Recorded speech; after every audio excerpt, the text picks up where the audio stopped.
Happening right now, Celtics head coach Joe Mazzulla is speaking as the team prepares for the NBA Finals next week. Let's listen in. I know he's gotten better each day. I know he's working hard. So I'll get more when I go downstairs when he comes in today. But he's progressing well, and he's working really hard to get back. So everything is, there hasn't been any setback or anything like that? No.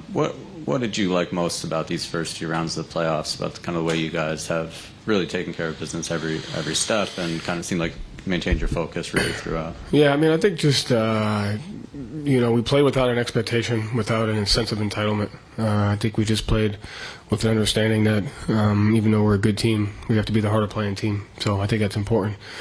Felt like we weren't distracted by anything other than the things that impact winning, all the details, the margins. We always talk about regular season and the playoffs are the same.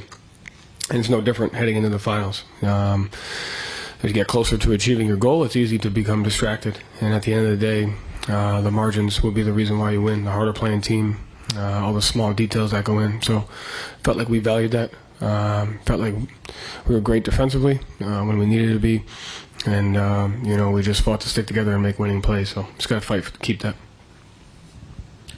Joe, are you watching the Dallas Minnesota games live? Or is it hard to watch it when you can't pause it? Or how are you approaching these games in terms of, you have a notebook in your hand, you're watching it with other people? How are you scouting when you've got this much time? After we won, I wasn't watching the games until we won, and then, I'll watch it live. But then, our staff did a great job of preparing the perspective and the necessary things that we need to go over on a daily basis. So I'll watch it a little bit live, just looking for some themes and concepts that I notice, and then we'll kind of talk about it as a staff. Has it been? You feel like it's been valuable? You have this much time to kind of watch it and then see how it best translates for your guys. Yeah. Anything can be good or bad for you, depending upon how you use it. Time can be good, it could be bad. Everything goes into how you use it, how you weaponize it. So we're weaponizing our time right now, and that's it. Joe, looking back on the Eastern Conference Finals, 3 of those games in the clutch, how valuable are those experiences, particularly since you guys didn't get too many of those? And what did you see from your group? What allowed you guys to come out in those? Yeah, the ability to win different ways is very important. So I would say that's another thing that we've been able to do throughout the playoffs, is just win different ways, executing, playing from behind, protecting leads. So anytime you can find different ways to win, I think it's important. And in the late game, I just saw our attention to detail defensively. I saw a level of poise, and then heightened awareness to execution, which is the most important thing. And at the end of the day, you got to make plays. And so our guys made the necessary plays to win on both ends of the floor. You say weaponize this time off. How valuable are those experiences that you've had already to know what works for your group, and how much of it is a balance of time off versus getting in the gym and going 5-on-5? Yeah, they're only valuable if you use them to your advantage, the next opportunity that you have. So nothing's really valuable if you let it go to waste. And so between now and June 6th, we have to take every experience that we've been through, and we got to make sure we take advantage of it and that we utilize it to put ourselves in the best position to win. Joe, what are the emphasis for practice tomorrow and Saturday, and how much might those change if Dallas clinches tonight?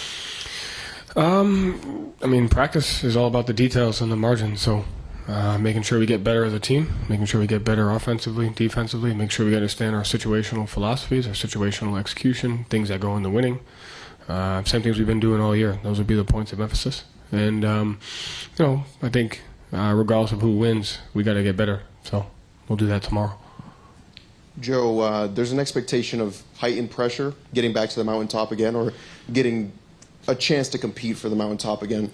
How do you keep your team centered, specifically some of the guys that are coming off the bench, and keep them ready to contribute when it is their time to contribute? Yeah, I would say that we all have an expectation of ourselves. And I would say that expectation is probably higher than anything from any other place. So the expectation we have from ourselves is the standard. It's the most important thing. And, our bench has been great all year. So, there's nothing really to change. They've done great for us. Every series is different. And, what goes into winning a series is completely different. So matchups change, sub-patterns change, roles change, coverages change. And so we just have to be open-minded and have an understanding that whoever's out there has a chance to impact winning. And we just need to be ready to do that at all costs. Joe, just wondering, I guess, obviously very different experience 2 years ago for you, but just personally, what did you take away from that, and I guess maybe can apply it to this run? What I took away was that there's nothing different that goes into winning in a regular season and a playoff series, and there's 3 or 4 possessions that could completely change a narrative. So if Neesmith hits that corner 3, if we don't get a steal, then we may not be sitting here. And so when you get to a certain place, everybody always ignores the what if possessions, and they always go to all the good things that we did. And then when you lose, everybody ignores the good things that you did and talked about all the what if things that you did. And so what separates winning and losing is obviously a mindset and toughness and execution, but things also have to go your way. And Jimmy Butler hits that 3 2 years ago, maybe we don't go. And so everybody always forgets about the 5 to 10 plays that can really have an impact. Take a look at when Man City won 4 in a row. The Son had a breakaway and it gets ricocheted off the backup goalie, and then they end up winning. So when you win, everybody always credits you, and then when you lose, everybody always blames you. And in reality, it's 10 possessions that separates you, and some of those have to go your way. Joe, there's a number of players on this team that have not played through this playoff run, younger guys, two-way players. What are their contributions like in this title run, and what are they gaining out of this experience as well? I mean, they got to be ready. You never know. We had an injury. We had to go to 2 different players, O'Shea and X, who didn't play as much throughout some of the playoffs. And so their number one job is to stay in the stables, be ready to go. At any point in time, they could play 1 possession, 5 possessions.